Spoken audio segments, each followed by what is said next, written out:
Bonjour les amis et bienvenue dans cette nouvelle vidéo de la série Enquête spirituelle. Je suis profondément heureux aujourd'hui de vous présenter, si vous ne la connaissez pas déjà, une femme qui est hautement spirituelle. Je veux parler de Christiane Singer.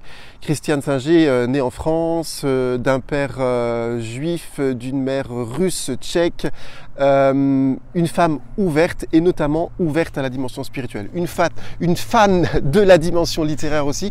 Elle a eu bon nombre de prix littéraires parce qu'elle a écrit mais avec une qualité de langue française extraordinaire, ce qui lui a valu le prix de la langue française.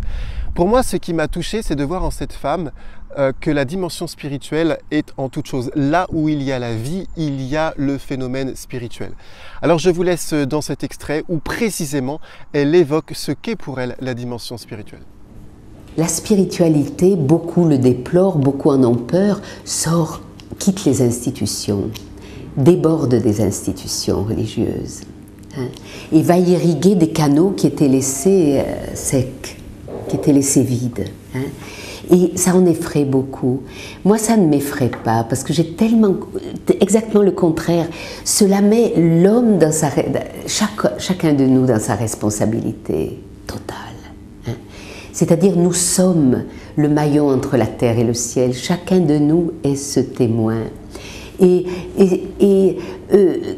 nous ne nous laissons... Ça c'est de nouveau un aspect extraordinairement positif de notre époque, et que notre époque nous permet de vivre. Comme tout est indifférent à tout le monde, comme chacun est indifférent à tout le monde, il y a quand même un réseau de liberté incroyable. On peut expérimenter la spiritualité.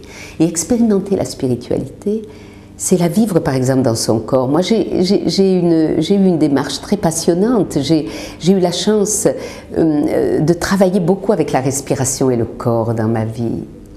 Et de m'apercevoir que cela dans quoi j'habite était un instrument tellement incroyable, tellement prodigieux, que l'imaginaire ne donne pas. Je suis dans un miracle dans ce corps, dans cet être, dans cette respiration. Et cela, bien entendu, anime la conscience que j'ai qu'une existence est sacrée, que toute existence est sacrée.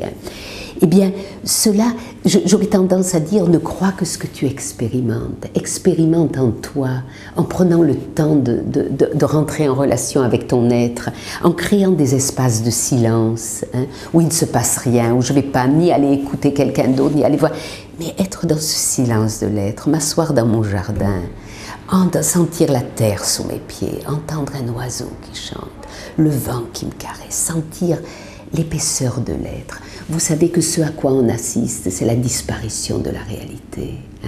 Je crois, comme en disait Baudrillard, c'est la disparition de la réalité qui est le phénomène de notre monde contemporain. Nous entrons dans un monde de virtualité totale où rien ne nourrit puisque tout est de l'ordre de l'artifice. Alors simplement, cette expérience de chacun, qui est à la mesure de chacun, de refaire l'expérience en soi.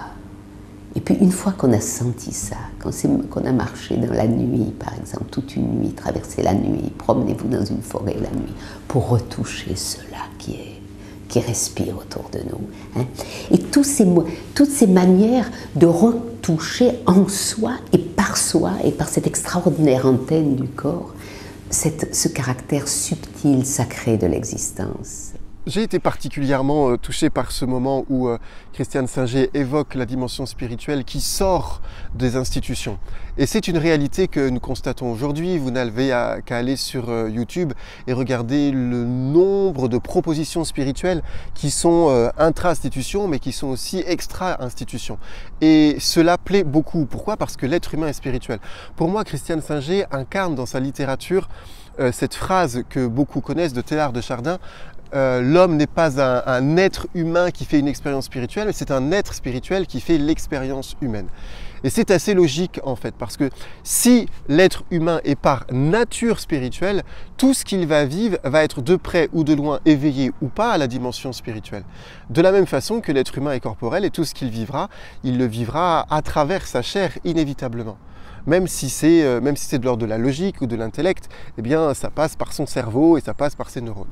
Donc dans la dimension spirituelle, c'est exactement la même chose. Je suis par nature spirituel. Et même si je ne le sais pas, tout ce que je vais vivre, dans la mesure où je vais aimer quelqu'un, dans la mesure où je vais apporter de la paix, dans la mesure où je vais m'éveiller à la vie qui est autour de moi, j'éveille ma dimension spirituelle. Le deuxième point qui m'a touché, c'est celui que vous avez vu, c'est celui du rapport entre la dimension spirituelle et la dimension du corps. Parce que là aussi, c'est inévitable. Si je suis par nature l'être humain et corporel, s'il est aussi spirituel, en fait, les deux sont connectés inévitablement. Et Christiane Singer, dans ce passage, fait référence au souffle. Parce que le souffle est peut-être ce qui fait le lien le plus tangible entre le monde matériel et le monde immatériel, entre mon corps et la dimension spirituelle. Mon corps ne peut pas vivre sans le souffle, j'ai besoin de respiration, j'ai besoin de ce souffle qui me traverse pour vivre.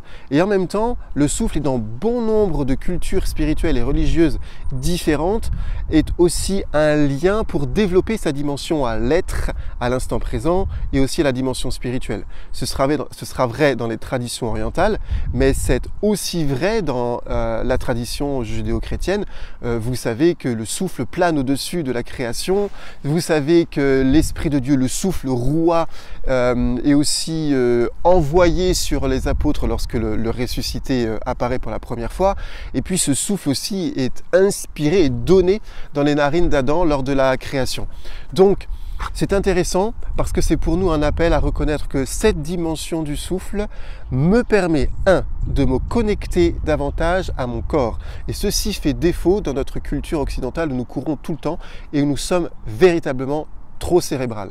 2, le souffle aussi, prendre conscience de mon souffle, c'est aussi me connecter à ma dimension spirituelle, parce que se connecter à mon souffle, c'est revenir à l'instant présent et revenir à mon état d'être ici et maintenant. Alors c'est tout ce que je vous souhaite. Connectez-vous à votre dimension spirituelle, connectez-vous à votre corps et ensemble, continuons jusqu'à la prochaine fois notre enquête spirituelle. Si vous avez aimé ces vidéos et ces thèmes, surtout n'hésitez pas, c'est l'occasion de m'encourager. Et comment faire? Eh bien vous poussez, vous likez, vous commentez. Si vous avez des questions à poser, n'hésitez pas et partagez pour faire du bien à ceux que vous aimez et même aux autres.